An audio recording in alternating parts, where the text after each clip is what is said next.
Hey everybody, and welcome to day 21, week 3 of my video diary of my knee replacement.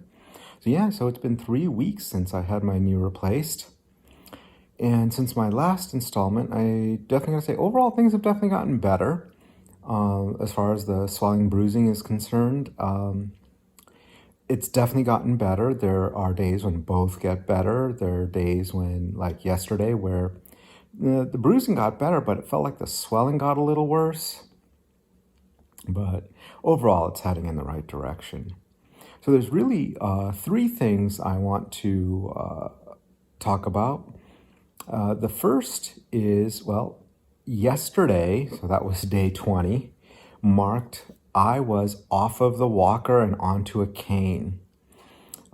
I know that's a little bit behind the schedule, but it's kind of freeing. It's definitely, gives you much more mobility. I am still feeling a lot of strain in my thigh muscles.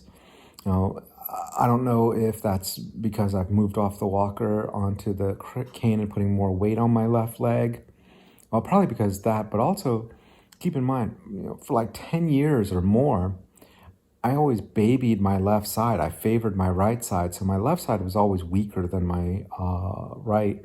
As a matter of fact, I couldn't stand on my left leg alone. I just didn't have the strength, or I shouldn't say that. It hurt, so I didn't want to do it.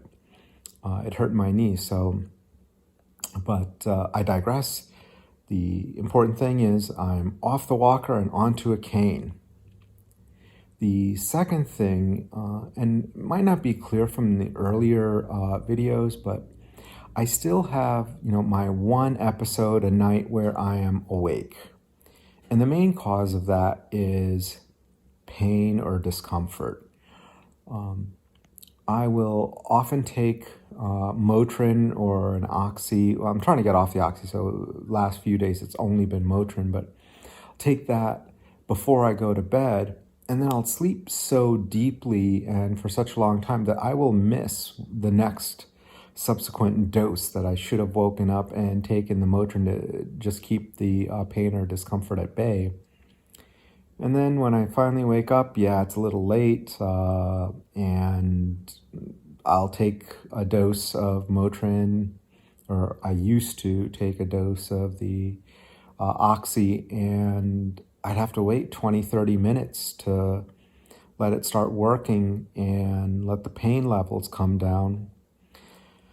And, luckily, or maybe unluckily for the people I was messaging late in the middle of the night to try and keep my mind off of the pain and discomfort, but I was on the lucky side of having people who were really quite accommodating and supportive, that while I was messaging them, they were messaging back and helping me keep my mind off of the pain and discomfort. And so you people know who you are, and I want to thank you from the bottom of my heart. You don't have any idea how much it means to me and how much I appreciate it.